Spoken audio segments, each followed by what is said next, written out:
बार जो current legal field में trending topics चल रहे होते हैं वहां से भी उठाकर वो आपको टॉपिक्स दे देते हैं, जैसे कि हमने पिछले सेशन में एडीआर का टॉपिक किया। आर्बिट्रेरीनेस मतलब जहां बिना रीजनिंग के किसी एक व्यक्ति के पक्ष में डिसीजन दे देते हो, ऐसा नहीं होना चाहिए। इसलिए लोगों के हित के लिए, लोगों के इंटरेस्ट के लिए ये जरूरी है कि रूल ऑफ लॉ होना चाहिए, सुप्रीमेसी ऑफ लॉ होनी चाहिए।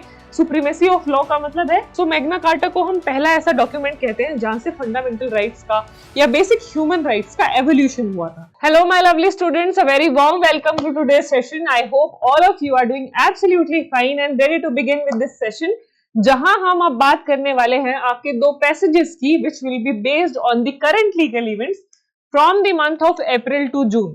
पिछले सेशन में हमने जनवरी से लेकर मार्च तक के जो आपके करंट लीगल इवेंट्स थे उनको कवर किया था, जिसमें हमने दो पैसेजेस कवर किए थे related to new criminal laws and दूसरा पैसेज जो था आपका वो एडीआर यानी कि अल्टरनेटिव डिस्प्यूट रेजोल्यूशन मैकेनिज्म से रिलेटेड था। आज के इस सेशन में भी हम ऐसे ही दो नए पैसेजेस पे डिस्कशन करेंगे which are related to the current events which were going on। या तो सुप्रीम कोर्ट पे उसकी कोई ऑब्जर्वेशन आई है या वो पार्लियामेंट ने उस पर कोई रूलिंग पास की है, उससे रिलेटेड हम पैसेजेस डिस्कस करेंगे। अब ये पैसेजेस डिस्कस करना यहाँ पर क्यों नेसेसरी है, हम पहले वो जान लेते हैं। आपका जो पेपर होता है उसमें लीगल रीजनिंग में हमेशा जरूरी नहीं है कि जो टॉपिक्स आपने पढ़े हो वही है। कई बार जो करंट लीगल फील्ड में ट्रेंडिंग टॉपिक्स चल रहे होते हैं वहां से भी उठाकर वो आपको टॉपिक्स दे देते हैं, जैसे कि हमने पिछले सेशन में एडीआर का टॉपिक किया।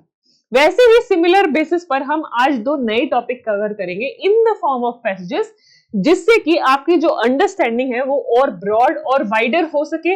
आपकी जो अंडरस्टैंडिंग ऑफ टॉपिक्स है कि कैसे टॉपिक्स चूज करे जा सकते हैं, कैसे उन टॉपिक से क्वेश्चंस पूछे जा सकते हैं, it will give you a very good understanding of that concept. ठीक है जी। Now without any further ado let us quickly begin with it. तो हम दो पैसेज प्रैक्टिस करने वाले हैं। ठीक है जी। सबसे पहला पैसेज है हमारा on the basis of concept of rule of law. Recently हमारे सुप्रीम कोर्ट में rule of law, basic structure ऐसी टर्मिनोलॉजीज बहुत ज्यादा यूसेज में रही है, इसीलिए उन कॉन्सेप्ट्स पे डिस्कस करके हम कुछ क्वेश्चंस उन पर डिस्कस कर लेते हैं कि हो सकता है कि ये सेम पैसेज आपसे पेपर में भी पूछे जाए। क्योंकि जो भी कोई चीज सुप्रीम कोर्ट ने किसी चीज पर एम्फेसाइज किया है या हमारे पार्लियामेंट ने या किसी एक पर्टिकुलर हाई कोर्ट ने उस पर एम्फेसाइज किया है, तो वो अक्सर आपसे पेपर में पूछ लिए जाते हैं। तो विदाउट एनी फर्दर अडू हम शुरू करते हैं इस पैसेज के साथ। So the derivation of the phrase rule of law is from the French phrase la principle de legalité, which implies principle of legality. In 1885, Professor A.V. Dicey propounded three principles or postulates of the rule of law. अब यहाँ पर सबसे पहली चीज जो आपको यहाँ पर देखनी है वो है supremacy of law। तो यहाँ पर A.V. Dicey ने हमें rule of law का कॉन्सेप्ट दिया था।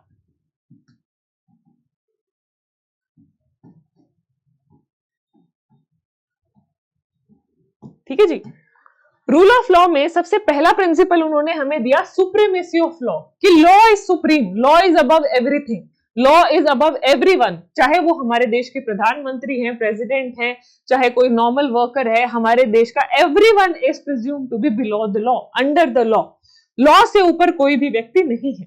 विच refer to the lacking of arbitrariness और वाइड डिस्क्रिशनरी पावर, यानी कि कहीं पर भी आर्बिट्रेरीनेस नहीं होनी चाहिए। आर्बिट्रेरीनेस मतलब जहां बिना रीजनिंग के किसी एक व्यक्ति के पक्ष में डिसीजन दे देते हो, ऐसा नहीं होना चाहिए। डिस्क्रिशनरी पावर मतलब जहां कहीं पर भी आप किसी व्यक्ति को कोई थोड़ी बहुत भी पावर दे रहे हो, उसकी कुछ लीगल वैलिड रीजनिंग होनी चाहिए। Then in order to understand it simply every man should be governed by the law. ठीक है। आपके देश का जो कानून है वो आप पर लागू होगा, चाहे आप उसे पसंद करें चाहे आप उसे ना पसंद करें। You will be governed by the law of the country. Now, according to Dicey, men were ruled by the law and the law alone, and also where there is room for arbitrariness, and that in a republic no less than under a monarchy, discretionary authority on the part of the government must mean insecurity for legal freedom on the part of its subjects। यानी कि जहां कहीं पर भी थोड़ा सा scope होगा arbitrariness का, जहां कहीं पर भी स्कोप होगा मिसयूज ऑफ पावर का, वो एक डेमोक्रेसी का, एक रिपब्लिकन फॉर्म ऑफ गवर्नमेंट का फीचर नहीं होगा। It will affect the people of the country. तो इसलिए लोगों के हित के लिए, लोगों के इंटरेस्ट के लिए ये जरूरी है कि रूल ऑफ लॉ होना चाहिए, सुप्रीमेसी ऑफ लॉ होनी चाहिए। सुप्रीमेसी ऑफ लॉ का मतलब है लॉ इज सुप्रीम, लॉ से ऊपर कोई नहीं है। ठीक है, सो फर्स्ट प्रिंसिपल क्या है? Law is supreme, we all are subject to the law of the country. जो भी हमारे देश के कानून है वो हम सब पर इक्वली एप्लीकेबल होंगे। देन सेकेंडली, सेकेंड प्रिंसिपल क्या कहता है? Equality before law. ये इक्वालिटी बिफोर लॉ का प्रिंसिपल हमारे संविधान में भी है, हमारे कॉन्स्टिट्यूशन में भी है, अंडर आर्टिकल 14। अंडर आर्टिकल 14 क्या मेंशन है? इक्वालिटी, राइट टू इक्वालिटी, जो क्या कहता है? Equal protection of laws and equality before law, which postulates equal subjection of all classes to the ordinary law of land to be administered by the ordinary law courts, and this principle emphasizes everyone, which included government as well as irrespective of their position or rank। यानी कि सरकार में कौन किस rank पर है, किस official position पे है, it does not matter, everyone will be subjected to the same law, nobody will be considered above the law. ठीक है, then according to the third principle of Dicey, general principles of the Indian Constitution are the result of the decisions of the Indian judiciary which determine the यहां पर आएगा final, which determines the final rights of private persons in particular cases. According to him, citizens are being guaranteed certain rights such as right of personal liberty and freedom from arrest from by many constitutions of these states. Only when such rights are properly enforceable in the courts of law, those rights can be made available to the citizens।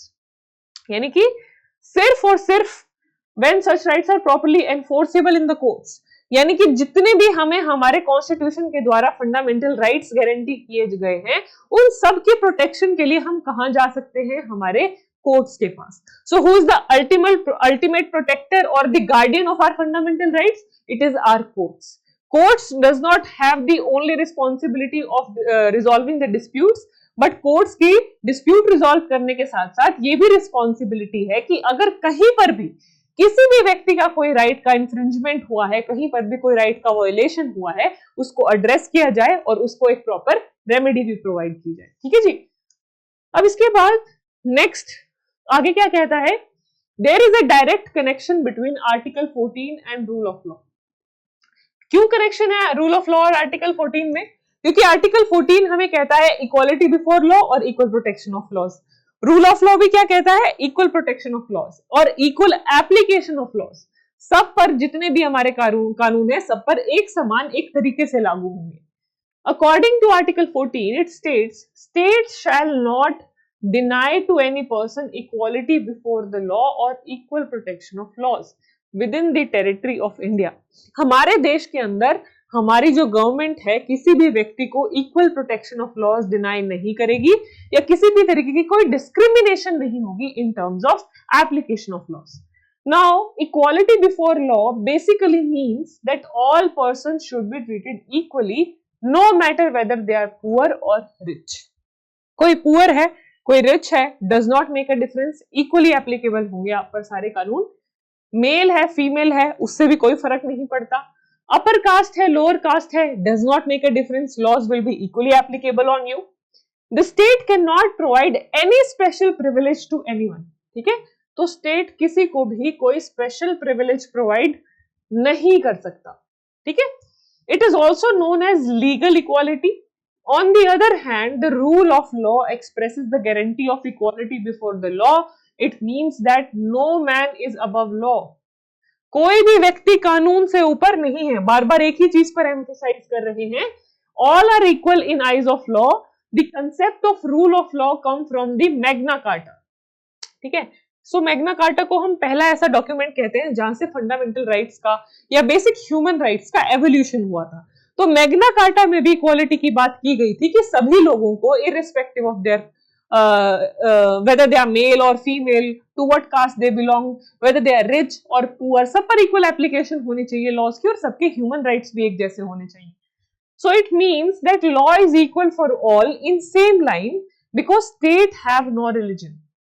State का खुद का कोई religion नहीं है.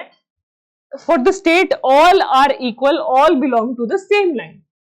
And uniformity will be applied for all.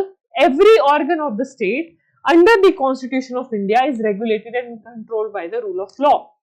Every organ of state मतलब हमारे state के government के 3 organs हैं. Every organ here means our state or the government has 3 organs. Legislature जिसका काम है कानून बनाना, executive जिसका काम है इन कानूनों को implement करना, और जुडिशरी डिस्प्यूट रेजोल्यूशन इसका मेन पर्पस है, और इसके साथ साथ अगर कहीं पर भी किसी व्यक्ति का राइट इन्फ्रिंजमेंट हो रहा है उसको भी एड्रेस करने का काम हमारी जुडिशरी करती है. So it is regulated and controlled by the rule of law, यानी कि तीनों ही ऑर्गन्स जो हैं they are governed by rule of law. ठीक है जी. Absence of arbitrary power has been held to be the first essential of the rule of law. Arbitrary power नहीं होनी चाहिए कि हम सारी पावर एक ऑर्गन को दे दें, सिर्फ लेजिस्लेचर को दे दें, एग्जीक्यूटिव को दे दें, जुडिशरी को दे दें, ऐसा नहीं होना चाहिए. डिस्ट्रीब्यूशन ऑफ पावर्स होना चाहिए, और इसके साथ साथ रूल ऑफ लॉ में के साथ एक पैरेलल कॉन्सेप्ट भी आता है, principle of checks and balances, ताकि ये जो तीनों ऑर्गन्स हैं अपने लिमिट्स में रहकर काम करें, अपनी पावर्स को एक्सीड ना करें. इसलिए we have system of checks and balances. जैसे कि जुडिशरी चेक कर सकती है, लेजिस्लेचर कोई ऐसा कानून तो नहीं बना रहा जिससे लोगों के राइट इन्फ्रिंज हो रहे हैं, इसलिए हर ऑर्गन दूसरे ऑर्गन पर चेक्स एंड बैलेंसेस मेंटेन कर सकता है. Now the rule of law requires that the discretion conferred upon executive authorities must be contained with in the clearly defined limits, यानी कि इन तीनों की जो लिमिट डिफाइन की गई है काम करने की, वो उन्हीं लिमिट्स के अंदर रहकर ही अपना काम करेंगे, उसके बियॉन्ड अपनी पावर्स का मिसयूज नहीं करेंगे. ठीक है जी. अब इस पैसेज के बेसिस पर हम कुछ क्वेश्चन सॉल्व करते हैं. तो सबसे पहले, the person convicted of theft is entitled to a jail sentence.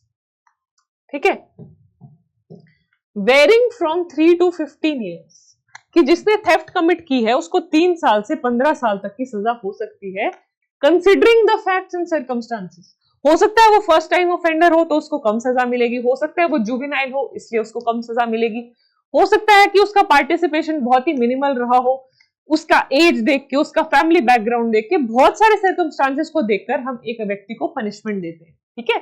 Now can such a variation be considered as an instance of arbitrariness. क्या जो ये वेरिएशन है कि किसी को 2 साल की सजा मिल रही है, किसी को 10 साल की मिल रही है सेम ऑफेंस के लिए, क्या ये आर्बिट्रेरीनेस है? अब इसका हमें आंसर करना है. इसमें ऑप्शन ए कहता है no, as the punishment is stated by the law itself. क्योंकि ये पनिशमेंट लॉ ने ही दी है इसलिए ये आर्बिट्रेरीनेस नहीं है. आर्बिट्रेरीनेस कहां आती है? जहां पर एक व्यक्ति के पावर हाथ में पावर है, वो डिसाइड करेगा कि वे कितनी पनिशमेंट मिलनी चाहिए. जहां लॉ ने डिफाइन करा है उसमें वहां पर हम फिर आर्बिट्रेरीनेस का फैक्टर नहीं लाते. Now yes, as the punishment does not state the exact years for which the sentence has to be passed. C कहता है no, as the punishment laws are not governed by the rule of law. ये तो गलत है. D कहता है yes, as the said legal provision can be misused. No, क्योंकि इनको यूज कौन करता है? जजेस and magistrate. They act in utmost good faith while exercising their powers. तो यहाँ पर इसका राइट आंसर होगा option A, because punishment is stated by the law itself. हमारा कानून कहता है कि जब भी आप किसी व्यक्ति को सजा देते हो तो आपको क्या क्या फैक्टर्स कंसिडरेशन में रखने चाहिए. क्या वो फर्स्ट टाइम ऑफेंडर है, उसकी प्रीवियस हिस्ट्री क्या है, इससे पहले वो कन्विक्ट हुआ है क्या, किस सर्कमस्टांसेस में उसने ये ऑफेंस कमिट किया है, ऑफेंस का नेचर क्या है, क्या बहुत सीरियस ऑफेंस है या बहुत पेटी ऑफेंस है. तो ऐसे मल्टीपल फैक्टर्स देख के 3 से 15 कोई कहीं पर भी किसी व्यक्ति को सजा दी जा सकती है. It is the discretion of the court and it is permissible by law. It is that is why it is not arbitrary. A would be the correct answer for this question. ठीक है जी. Now let's move to the next question. So the Constitution of State X ensures each of its citizen a right of minimum wages. कि हर व्यक्ति को minimum wages मिलने चाहिए, ये ensure करता है स्टेट एक्स. ठीक है जी. For a certain amount of work he or she has done, though the constitution declares the right to be legally protected, the government deliberately does not enact a supporting law. अब यहां पर इसको right तो declare कर दिया, but इसके support में कोई हमारे पास लॉ नहीं है, ठीक है। टू लीगली एनफोर्स और to punish for the violation of the given right, to make the right legally available to the citizens, which of the following must be done. यानी कि हमारे कॉन्स्टिट्यूशन में राइट है, right to minimum wages, but उसको enforce करने के लिए हमारे पार्लियामेंट ने कोई कानून नहीं बनाया। तो अब इसको कैसे हम एनफोर्स कर सकते हैं? ए कहता है court can still enforce the right in absence of enforcing law, कि कोर्ट जो है पैरेलल लॉ की एब्सेंस में भी इस लॉ को एनफोर्स कर सकता है, क्योंकि एक फंडामेंटल राइट है। दूसरा, the court can not enforce the right in absence of enforcing law, कि जब तक एनफोर्सिंग लॉ, जब तक पार्लियामेंट कानून नहीं बनाएगा, कोर्ट हाथ पे हाथ धरे बैठा रहेगा, कोर्ट कुछ नहीं कर सकता, ये गलत है। Court can enact a law to enforce the right, ये भी गलत है। कोर्ट का काम कानून बनाना नहीं है, कोर्ट का काम है उसको एनफोर्समेंट का, उसका इम्प्लीमेंटेशन देखना, या लोगों के हित के लिए जरूरी डायरेक्शंस पास करना। कानून बनाने का काम किसका है? पार्लियामेंट का, तो ये गलत है। Court can force the legislature to frame a law, court जो है क्या लेजिस्लेचर को फोर्स कर सकता है कि तुम इस पे कानून बनाओ? ये भी गलत है। तो इस तरीके से एलिमिनेशन से भी आप अपने क्वेश्चंस का सही आंसर ढूंढ सकते हो या अपने सही आंसर पर पहुंच सकते हो। तो ए इसका सही आंसर होगा, ठीक है। Court can still enforce the right in absence of enforcing law, ठीक है, क्योंकि कोर्ट का काम है लोगों के राइट्स को प्रोटेक्ट करना। इवन दो उस टॉपिक पे हो सकता है अभी कोई लॉ ना बना हो, कोर्ट उस पर डायरेक्शंस पास करके आपके राइट्स को प्रोटेक्ट करने का काम कर सकता है। A would be the right answer for this question. Now next we have, suppose in a country the home ministry is given the supreme power to make any law in interest of country's security, home ministry को power they the to make any law, कोई भी कानून बना सकते हैं in interest of country's security, and the law is passed by absolute majority and cannot be challenged in court, और उस law को हम कोर्ट में चैलेंज नहीं कर सकते। In such a case, which of the following statement can be held true? अब आपको ये क्वेश्चन पढ़कर ही क्या समझ में आ रहा है कि जहां कहीं पर भी हम किसी एक ऑर्गन को पावर दे देते हैं और कह देते हैं कि इसकी पावर को कभी भी चैलेंज नहीं किया जा सकता कोर्ट में, तो क्या ये एक वैलिड पावर है? नहीं, ये एक्सेसिव पावर हमने उसको दे दी है, which is not permissible, it will violate the principle of rule of law. Challenge नहीं कर सकते मतलब वो तो कानून से भी ऊपर हो गया, ऐसा नहीं हो सकता। रूल ऑफ लॉ ने क्या कहा? Everyone is below the law, law is supreme, law से ऊपर कोई नहीं है। तो जहां होम मिनिस्टर को आपने कुछ पावर भी दी है, डेफिनेटली हम उसको चैलेंज कर सकते हैं उसके डिसीजंस को। अब now there is absolute rule of law in the country, the home ministry is given the complete supervision of rule of law, home ministry is given excessive arbitrary power, right, C is the correct answer. Excessive arbitrary power दी गई है उसको। Excessive क्यों है? क्योंकि हम उसको court में भी चैलेंज नहीं कर पा रहे हैं। सो क्योंकि ये एक्सेसिव पावर है, एक्सेसिव आर्बिट्रेरी पावर है, this can definitely be challenged in the court of law. Home ministry is given the arbitrary power to ensure country's security.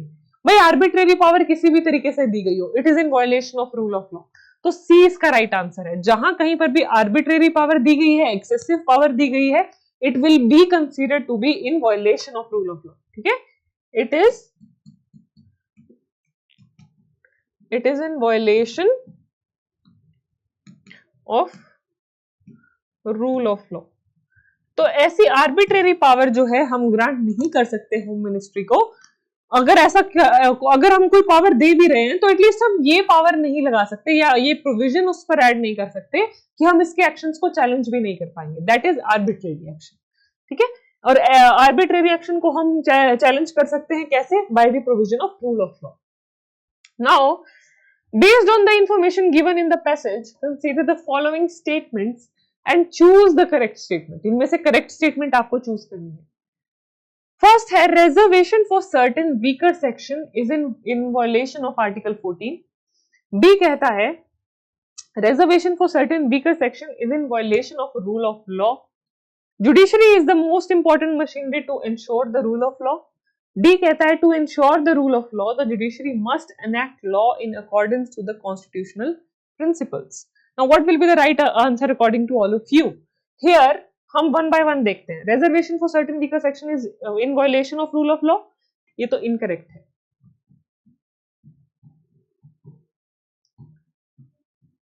क्यों? क्योंकि हमारे आर्टिकल 14 में भी हमें रीजनेबल क्लासिफिकेशन का प्रोविजन दिया गया है। So article 14 talks about reasonable classification,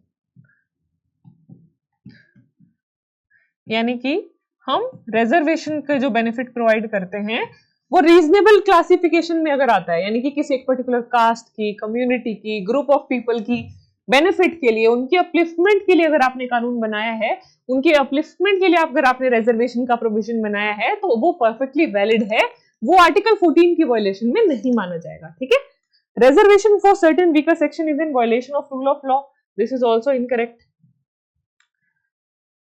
क्यों है ये incorrect? Because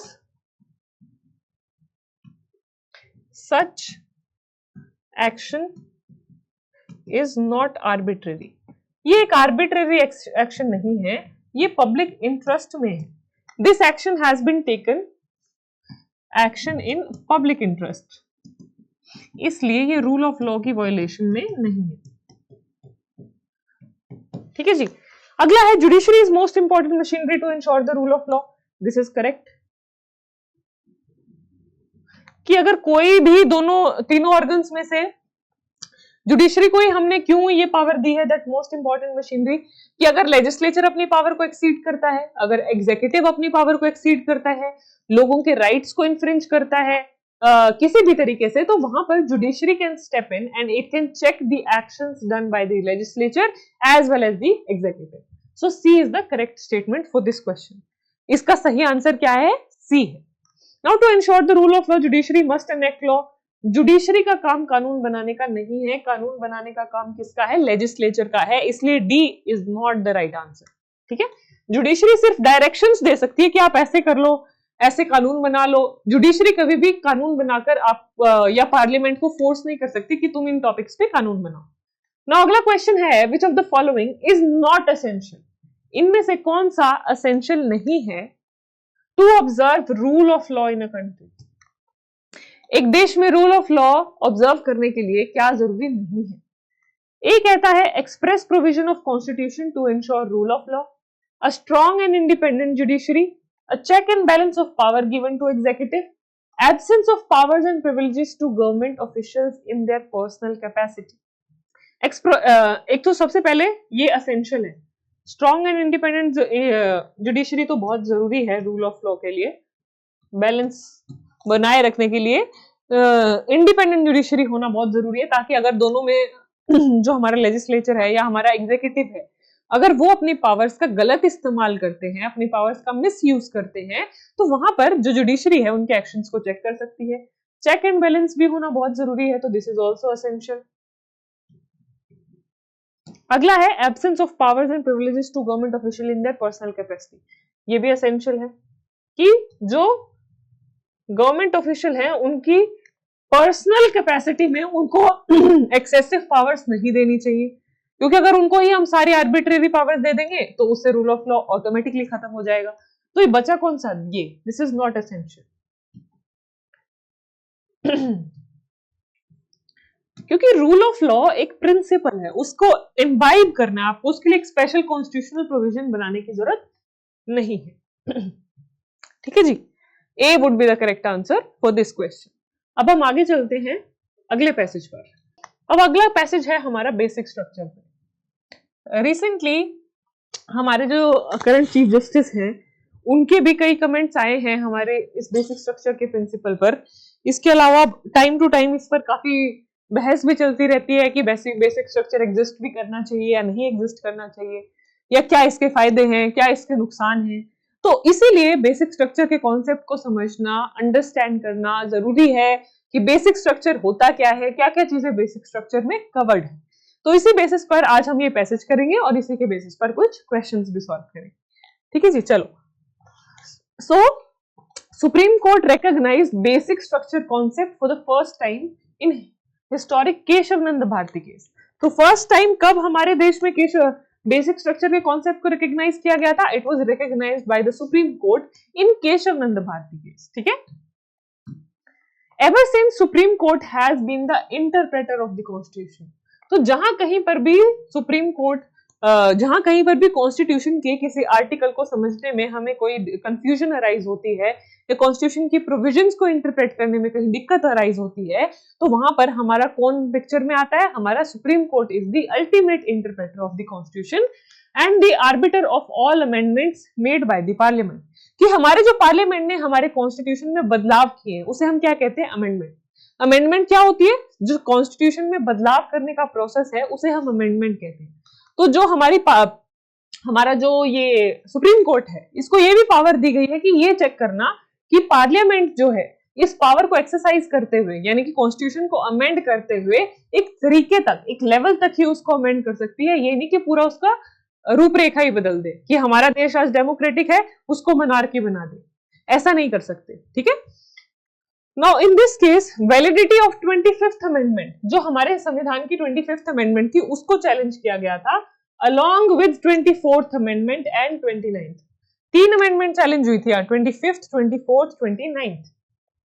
court by majority overruled the Golaknath case which denied parliament the power to amend fundamental rights of citizens. तो गोलकनाथ केस ने क्या कहा था? गोलकनाथ केस में यह कहा गया कि जो हमारा पार्लियामेंट है वो हमारे कॉन्स्टिट्यूशन में बदलाव करते हुए फंडामेंटल राइट्स में कुछ बदलाव नहीं कर सकते, यानी कि no amendments can be made in the fundamental rights. This was stated by the Golaknath case, but this concept was overruled. यानी कि अब नई पोजीशन क्या आ गई केशव नंद भारती केस में? केशव नंद भारती केस ने कहा कि आप फंडामेंटल राइट्स में बदलाव तो कर सकते हो, बट बेसिक स्ट्रक्चर जो है कॉन्स्टिट्यूशन का उसको ऑल्टर नहीं कर सकते। ठीक है। सो majority held that Article 368, even before the 24th Amendment, contained the power as well as procedure of amendment. Supreme Court declared that Article 368 did not enable the Parliament to alter the basic structure or framework of Constitution, and Parliament could not use its amending power to damage, to emasculate, to destroy, to abrogate, to change, or to alter the basic structure or the framework of the Constitution. This decision is not just a landmark in the evolution of constitutional law, but a turning point of constitutional history. कि आपको अगर constitution में बदलाव करने हैं तो article 368 क्या है? आर्टिकल 368 ऑफ कॉन्स्टिट्यूशन हमारे संविधान में अमेंडमेंट के बारे में बात करता है। तो सुप्रीम कोर्ट ने क्या कहा कि while you are exercising your power under article 368, you cannot amend or you cannot alter, you cannot change, you cannot emasculate, you cannot damage the basic structure of constitution. अब basic structure में क्या क्या आता है? हमारा देश क्या है? डेमोक्रेटिक कंट्री है, हमारा देश एक सॉवरेन कंट्री है, हमारा देश एक सेक्युलर सोशलिस्ट कंट्री है। अगर आप अमेंडमेंट करके इन फीचर्स को चेंज कर दो तो ये क्या है? हमारे कॉन्स्टिट्यूशन का बेसिक स्ट्रक्चर चेंज करना। इसलिए बेसिक स्ट्रक्चर को समझना बहुत जरूरी है, क्योंकि हमारे सुप्रीम कोर्ट ने केशव नंद भारती केस में ये कहा था कि जो हमारा पार्लियामेंट है वो कॉन्स्टिट्यूशन को बदलते हुए, कॉन्स्टिट्यूशन में अमेंडमेंट करते हुए हमारे कॉन्स्टिट्यूशन का बेसिक स्ट्रक्चर जो है, उसकी मेन जो इथॉस है, जो उसकी सोल है, उसको नहीं चेंज कर सकता। Now basic features of constitution according to Kesavananda Bharati each laid out separately that though thought were the basic and essential features of constitution. Justice Sikri explained the concept of basic structure included supremacy of constitution, कि हमारा constitution हमेशा सबसे supreme रहेगा। ये भी हमारा basic structure है। कोई नया कानून बना के हम सुप्रीम ऐसा नहीं कर सकते कि कॉन्स्टिट्यूशन की पावर को घटा दे। हमारा देश रिपब्लिकन रहेगा, डेमोक्रेटिक है, सेक्युलर है, सेपरेशन ऑफ पावर्स हमारे कॉन्स्टिट्यूशन का बहुत इंपॉर्टेंट हिस्सा है, बेसिक स्ट्रक्चर है, उसको हम ऑल्टर नहीं कर सकते। एग्जीक्यूटिव और जुडिशरी अलग अलग रहेंगे, ये कहां बताया गया है? आर्टिकल 50 में। तो हमारा कॉन्स्टिट्यूशन में बदलाव करते हुए पार्लियामेंट इस आर्टिकल में कोई बदलाव नहीं कर सकते। फेडरल कैरेक्टर है, unity and integrity of nation and sovereignty. तो हम जस्टिस सिकरी ने कुछ एग्जांपल्स दिए कि किन किन फीचर्स को हम बेसिक स्ट्रक्चर ऑफ कॉन्स्टिट्यूशन कह सकते हैं। डेमोक्रेसी है, सॉवरेनिटी है, सेक्युलरिज्म है, सेपरेशन ऑफ पावर्स है, फेडरलिज्म है, ये सभी हमारे कॉन्स्टिट्यूशन के बेसिक स्ट्रक्चर हैं। अब जब पार्लियामेंट जब भी कॉन्स्टिट्यूशन में कुछ बदलाव करेगा, अमेंडमेंट करेगा, इन फीचर्स को कोई भी बदलाव नहीं किया जा सकता, इन फीचर्स को चेंज नहीं किया जा सकता। ठीक है, चलो जी आगे है बेसिक स्ट्रक्चर कंसेप्ट रीअफर्म्ड। रीअफर्म मतलब फिर से उसको एक्सेप्ट किया गया या आगे उसको फर्दर एडिशंस किए गए उसमें। Indira Gandhi election case in Indira Gandhi versus Raj Narain, the supreme court applied the theory of basic structure and struck down मतलब हटा दिया clause 4 of article 329A which was inserted by the 39th amendment on the ground that it was beyond the amending power of parliament as it destroyed the basic feature of the constitution. The amendment was made to the jurisdiction of all courts including Supreme Court over disputes relating to elections involving in the prime minister. ठीक है, तो election related disputes हम supreme court में लेके जा सकते हैं। ये सुप्रीम कोर्ट ने कहा कि इलेक्शंस का जो मैटर का डिस्प्यूट है वो भी हमारे कॉन्स्टिट्यूशन का बेसिक स्ट्रक्चर का हिस्सा है। अब फिर मिनर्वा मिल्स वाला केस आ गया। मिनर्वा मिल्स केस में क्या हुआ, supreme court by majority of 4:1 struck down clause 5 and 4 of article 368 inserted by 42nd amendment on the ground that these clauses destroyed the essential feature of the basic structure of constitution. It was ruled by the court that a limited amending power itself is a basic feature of the constitution. यानी कि constitution को amend करने की जो power है वो एक limited power है, उसको एक्सरसाइज करते हुए हमारा जो पार्लियामेंट है कॉन्स्टिट्यूशन का बेसिक स्ट्रक्चर बदल नहीं सकते। अब एल चंद्र कुमार केस में क्या आया, 7 जजेस का बेंच था जिन्होंने इक्विवोकली यानी कि एक ही आवाज में एक ही बात कही that the power of judicial review over legislative action vested in high courts under article 226 and in supreme court under article 32 is an integral essential feature of constitution and it is a part of basic structure। यानी कि जो judicial review की power है उसको भी basic structure का हिस्सा माना गया। जुडिशियल रिव्यू क्या होता है, सपोज हमारे पार्लियामेंट ने कोई कानून पास कर दिया जो कि लोगों के राइट्स वायलेट कर रहा है, लोगों के राइट्स को इन्फ्रिंज कर रहा है, तो हम उसे जुडिशियल रिव्यू कर सकते हैं। कैसे, सुप्रीम कोर्ट में जाकर अंडर आर्टिकल 32 और under article 226 by going to the high court. So judicial review की पावर जो है एक बहुत ही इंपॉर्टेंट पावर है, इससे भी चेक्स एंड बैलेंसेस मेंटेन रहते हैं between the 3 organs of the government. ठीक है जी, अब आगे चलते हैं क्वेश्चंस पर। First question says, suppose the government of India wants to add a restriction to the article 21 under which the government can detain a person for infinite time, कि एक व्यक्ति को इनफाइनाइट टाइम यानी कि बिना किसी सीमा के, बिना किसी लिमिट के इनफाइनाइटली हम उसको अरेस्ट कर सकते हैं और on the suspect of him being a terrorist, कि अगर हमें लगता है कि वो टेररिस्ट है तो हम उसको इनफाइनाइटली अरेस्ट कर सकते हैं। Considering that article 21 which ensures every citizen protection against arbitrary arrest, जबकि आर्टिकल 21 क्या कहता है, right to life and personal liberty, किसी भी व्यक्ति को बिना किसी प्रॉपर प्रोसीजर के हम अरेस्ट नहीं कर सकते, was held to be a part of basic structure। तो आर्टिकल 21 को जबकि बेसिक स्ट्रक्चर का हिस्सा माना गया है, basic structure doctrine bye the supreme court of India, what would be the course of a constitutional amendment intended to add the detention provision। यानी कि इस क्वेश्चन में सिंपली ये कहा जा रहा है कि जहां आर्टिकल 21 कहता है कि हर व्यक्ति के पास right to life and personal liberty है और किसी भी व्यक्ति को आर्बिट्रेरीली अरेस्ट नहीं किया जा सकता। अब पार्लियामेंट क्या प्रपोज कर रही है कि हम इस आर्टिकल 21 में एक अमेंडमेंट करना चाहते हैं और इसको हम क्या अमेंड करके क्या करना चाहते हैं कि अगर हमें कोई भी व्यक्ति लगेगा कि ये टेररिस्ट है, हम उसको इनफाइनाइट पीरियड तक डिटेन कर सकते हैं। अब इस पे हमें अपना पॉइंट बताना है कि ये जो डिटेंशन प्रोविजन है इसका नेचर क्या है। ठीक है, amendment will be held valid as it substantiates article 21। ये अमेंडमेंट वैलिड है क्योंकि आर्टिकल 21 के बेनिफिट के लिए है, ऐसा गलत है, ये गलत है क्योंकि आर्टिकल 21 तो right to life and personal liberty की बात कर रहा है। जहां आप इनफाइनाइटली किसी को अरेस्ट करोगे तो उसके right to life and liberty affect कर रहे हो, लाइफ एंड लिबर्टी अफेक्ट कर रहे हो तो बेसिक स्ट्रक्चर को अफेक्ट कर रहे हो, वो आप नहीं कर सकते। Now the amendment will be held valid as the parliament is empowered to make constitutional amendment under article 368। कि अमेंडमेंट वैलिड है क्योंकि पार्लियामेंट को अमेंडमेंट की पावर दी गई है। सी कह रहा है amendment will be held invalid as it interfered with the basic structure of the constitution. ठीक है, अब क्योंकि यहां पर हमने देखो यहां पर लिखा है considering that article 21 was held to be a part of basic structure। तो क्योंकि आर्टिकल 21 बेसिक स्ट्रक्चर है इसलिए उसे अमेंड नहीं किया जा सकता, उसके साथ इंटरफेयर नहीं किया जा सकता, इसलिए जो अमेंडमेंट है वो क्या होगी, इनवैलिड होगी। तो जहां कहीं पर भी कोई पार्ट बेसिक स्ट्रक्चर है उसको फिर आप ऑल्टर नहीं कर सकते। आर्टिकल 21 बेसिक स्ट्रक्चर है, उसमें ऐसी ऑल्टरेशन करके ऐसे चेंजेस नहीं कर सकते। C will be the correct answer for this question. अगला क्वेश्चन है, suppose in the situation given in the previous question the provision for such a detention was enforced by passing a separate law, यानी कि अब हमने constitution में बदलाव नहीं किया बट एक अलग से सेपरेट लॉ ले आए हम, ठीक है। Will the basic structure doctrine apply?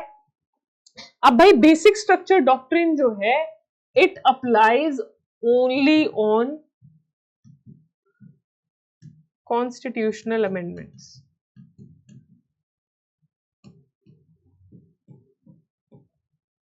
ठीक है।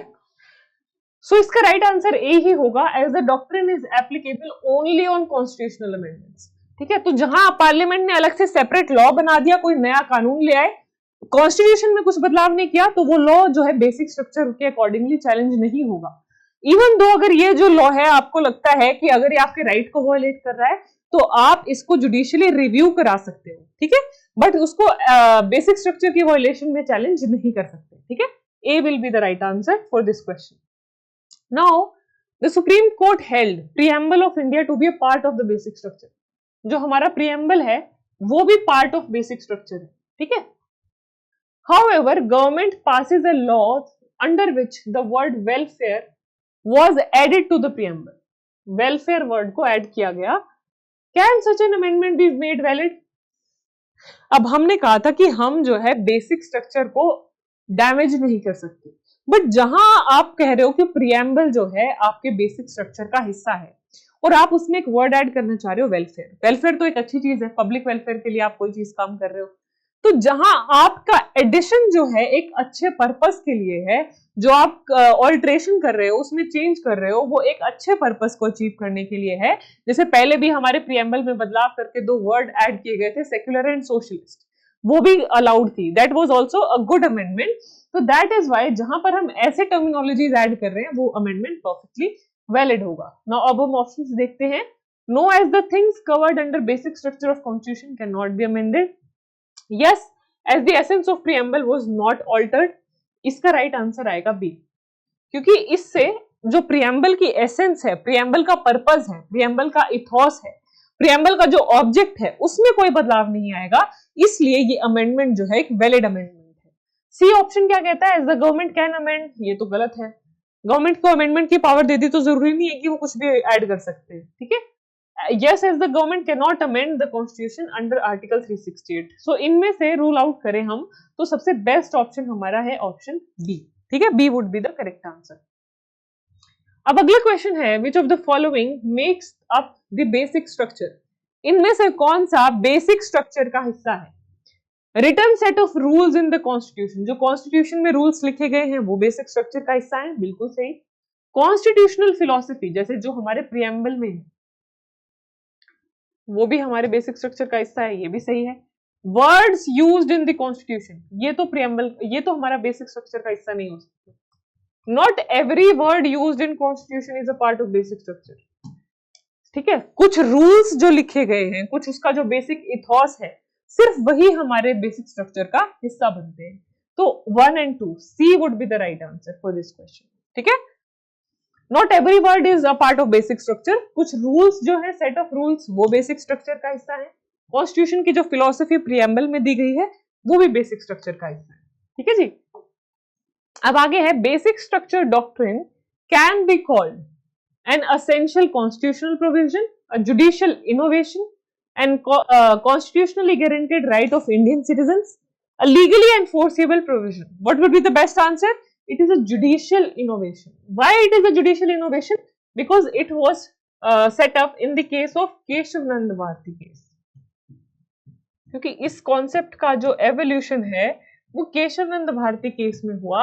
That is why जो बेसिक स्ट्रक्चर का डॉक्ट्रिन है, it is a judicial innovation.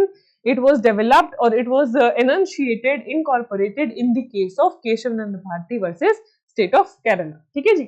So that is why it is what it is, a judicial innovation. This concept has been initiated by the judiciary. अब basic structure में और क्या क्या चीजें आ सकती हैं, हमने क्या क्या देखा। एक तो प्रियम्बल में हमारे जितने भी एसेंशियल फीचर्स हैं, चाहे वो डेमोक्रेसी है, सॉवरेनिटी है, सोशलिस्ट है, सेक्युलर है, रिपब्लिक है, ये सभी फीचर्स हैं। जस्टिस है, इक्वालिटी है, लिबर्टी है, ये भी हमारे बेसिक स्ट्रक्चर का हिस्सा है। जुडिशियल रिव्यू भी बेसिक स्ट्रक्चर का हिस्सा है। सेपरेशन ऑफ पावर्स भी बेसिक स्ट्रक्चर का हिस्सा है, ठीक है जी। और जैसे एल चंद्र कुमार ने क्या कहा, एल चंद्र कुमार के केस ने भी कहा जुडिशियल रिव्यू हमारे बेसिक स्ट्रक्चर का हिस्सा है। अब आप लोगों को मुझे कमेंट सेक्शन में ये बताना है, इन सब चीजों के अलावा जो मैंने बताई, इसके अलावा और कौन सी ऐसी चीजें हो सकती हैं जो हमारे बेसिक स्ट्रक्चर का हिस्सा होंगी। So I will be waiting for your response in the comment section. इस क्वेश्चन का मुझे जरूर जवाब दीजिएगा। ये question will be basic structure includes, क्या क्या चीजें इसमें इंक्लूडेड हैं, ये आपको मुझे कमेंट सेक्शन में बताना है, ठीक है। I will be waiting for your response in the comment section, ठीक है जी। So that's all about these passages. I hope ये पैसेजेस पढ़कर, अंडरस्टैंड करके, क्वेश्चन देख के आपको आइडिया आया होगा कि कैसे हम जो करंट लीगल ट्रेंडिंग टॉपिक्स हैं उनसे कैसे आपसे क्वेश्चंस पूछे जा सकते हैं, ठीक है।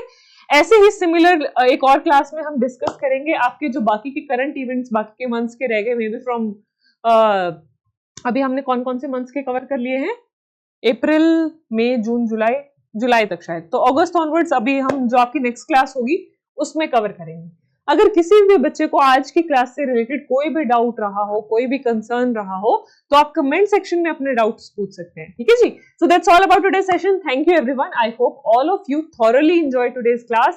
Any doubts, any confusion, you can ask in the comment section. I'll be addressing your doubts there only, ठीक है। Okay, bye bye everyone. Take care. Have a good day. Bye.